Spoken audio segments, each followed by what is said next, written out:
ತಾವೆಲ್ಲರೂ ಬೆಳಗಾವಿ ಭಾಗದಲ್ಲಿರುವಂಥ, ಯಾಕಂದ್ರೆ ತಾವೆಲ್ಲ PKPSನ ಸದಸ್ಯರಿಗೆ ಹಾಕಿರುವಂಥ ತಮ್ಮಲ್ಲಿ ನೋಡಿರ್ಬೋದು. ಯಾಕಂದ್ರೆ ಹಿಂದಿನ ಅಧ್ಯಕ್ಷರಿಗೆ ಈಗಿನ ಅಧ್ಯಕ್ಷರಿಗೆ ಬದಲಾವಣೆ ಏನೈತೆ ಅನ್ನೋದು ಇವತ್ತು ತಾವು ನೋಡಿದ್ರಿ.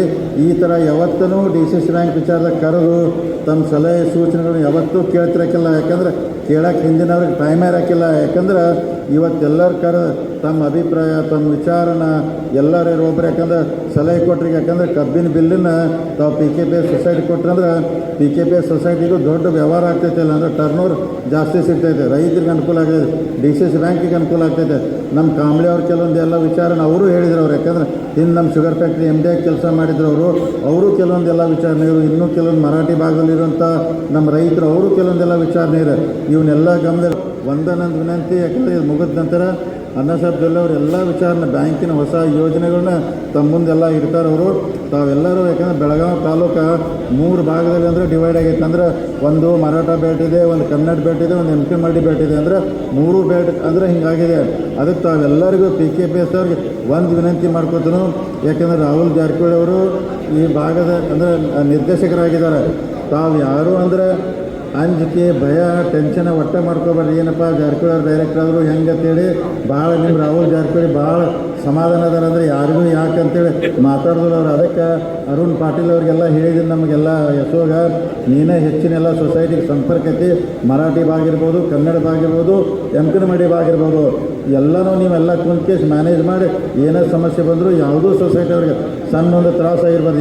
ಇದು ಕೆಲವು ಮಂದಿ ಹೇಳಿದ್ರಿ, ಯಾಕಂದ್ರೆ ನಮ್ಮ ಸೊಸೈಟಿಗೆ 15 ವರ್ಷ ಅಥವಾ 10 ವರ್ಷರು ಪತ್ತು ಕೊಟ್ಟಿಲ್ಲ ತೇರು, ಅದು ಯಾಕೆ ಕೊಟ್ಟಿಲ್ಲ ಅವನ್ನೆಲ್ಲ ವಿಚಾರ ಮಾಡಿ ಎಲ್ಲ ಸೊಸೈಟಿ ಅವ್ರು ತಾವೇನು ಟೆನ್ಷನು ಅಂಜಿಕೆನೇ ಏನಿದ್ರು ತಲೆಯನ್ನು ತೆಗೆದು ಹಾಕಿ ಭಾಳ ಪ್ರಾಮಾಣಿಕವಾಗಿ ರಾಹುಲ್ ಜಾರಕಿಹೊಳಿ ನಿಮ್ಮ ಭಾಗದಲ್ಲಿ ಕೆಲಸ ಮಾಡ್ತಾರೋ. ಎಲ್ಲ ರೈತರಿಗೆ ಒಳ್ಳೆ ಕೆಲಸ ಮಾಡ್ತಾರೆ. ನಾವು ಏನು ಬೆಸ್ಟ್ ಮಾಡೋಕ್ಕಾಗ್ತೈತೆ DCC ಬ್ಯಾಂಕ್ ರೈತರಿಗೆ ಸಾಲ ಇರ್ಬೋದು, ಪತ್ತು ಇರ್ಬೋದು, ಟ್ಯಾಕ್ಟ್ರಿ ಇರ್ಬೋದು, ಇನ್ನೂ ಅನೇಕ ವಿಚಾರನ ಎಲ್ಲನೂ ಅನುಕೂಲ ಮಾಡ್ತೀವಿ.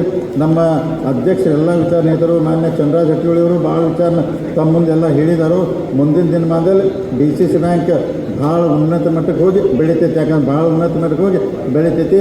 ಅದರ ಜೊತೆಗೆ ನಿಮ್ಮ ತಾಲೂಕಿನ ಡೈರೆಕ್ಟರ್ ಆದಂಥ ಸನ್ಮಾನ್ ರಾಹುಲ್ ಜಾರಕಿಹೊಳಿ ಅವರೆಲ್ಲರೂ ನೋಡಿ ನಿಮ್ಮೆಲ್ಲರ ಆಶೀರ್ವಾದದಿಂದ ಮತ್ತು ಅವರು ಅಪೆಕ್ಸ್ ಬ್ಯಾಂಕ್ ಡೈರೆಕ್ಟರ್ ಆದರು ಅವ್ರು, ಮತ್ತು ಸ್ಟೇಟ್ಗೆ ಒಂದು ಡೈರೆಕ್ಟರ್ ಆದರು ಅವ್ರು. ಯಾಕಂದ್ರೆ ನಿಮ್ಮ ಪ್ರತಿನಿಧಿ ಅಲ್ಲದೆ ಇಡೀ ರಾಜ್ಯಕ್ಕೂ ಮತ್ತು ಅವ್ರು ನನ್ನ ಅಣ್ಣಾಸಾಹೇಬ್ ನಾವೆಲ್ಲ ಕೂಡಿ ಅವ್ರ ನಿರ್ದೇಶಕ ಅಪೆಕ್ಸ್ ಬ್ಯಾಂಕ್ ಕಳಿಸ್ತು. ಅಪೆಕ್ಸ್ ಬ್ಯಾಂಕ್ ಅಂದ್ರೆ ಸ್ಟೇಟ್ಗೆ ಒಬ್ಬೊಬ್ಬರು ಅಲ್ಲಿ ಡೈರೆಕ್ಟರ್ ಇದ್ದಾರೋ ಅಲ್ಲಿ ಅವ್ರ ಪ್ರತಿನಿಧಿಯಾಗಿ ಹೋದ್ರಿಂದ DCC ಬ್ಯಾಂಕು ಅಪೆಕ್ಸ್ ಬ್ಯಾಂಕಿಗೆ ಕೊಂಡಿಯಾಗಿ ಕೆಲಸ ಮಾಡೋಕ್ಕೆ ಅದು ಒಂದು ದೊಡ್ಡ ಅವಕಾಶ ಸಿಕ್ಕೈತೆ ಅವ್ರಿಗೆ. ಮುಂದೆ ಅದು ಒಳ್ಳೆ ಕೆಲಸ ಮಾಡ್ತಾರೋ. ಅದಕ್ಕೆ ತಾವೆಲ್ಲರೂ ಇವತ್ತಿನ ಸಭೆಗೆ ಬಂದು ಈ ಸಭೆಯನ್ನು ಯಶಸ್ವಿ ಮಾಡಿದ್ರಿ. ಇನ್ನು ಮುಂದಿನ ಸನ್ಮಾನ್ಯ ಅಣ್ಣಾಸಾಹೇಬ್ ಜೊಲ್ಲೆ ಅವರು ಎಲ್ಲ ವಿಚಾರ ತಮಗೆ ಹೇಳ್ತಾರೋ. ಇವತ್ತಿನ ಕಾರ್ಯಕ್ರಮದಲ್ಲಿ ಬಂದು ಈ ಕಾರ್ಯಕ್ರಮ ಯಶಸ್ವಿ ಮಾಡಿದಕ್ಕೆ ಹಾಗೂ ನನ್ನ ಇಲ್ಲಿ ಕರೆಸಿ ಮಾತನಾಡೋ ಅವಕಾಶ ಮಾಡಿಕೊಟ್ಟಂಥ ಈ ಸಭೆ ಆಯೋಜಕರಿಗೆ ಗೌರವಾಂತ ಎಲ್ಲರಿಗೂ ತಮಗೆ ವಂದಿಸಿ ನಾನು ಮಾತು ಮುಗಿಸ್ತೀನಿ. ಜೈ ಹಿಂದ್.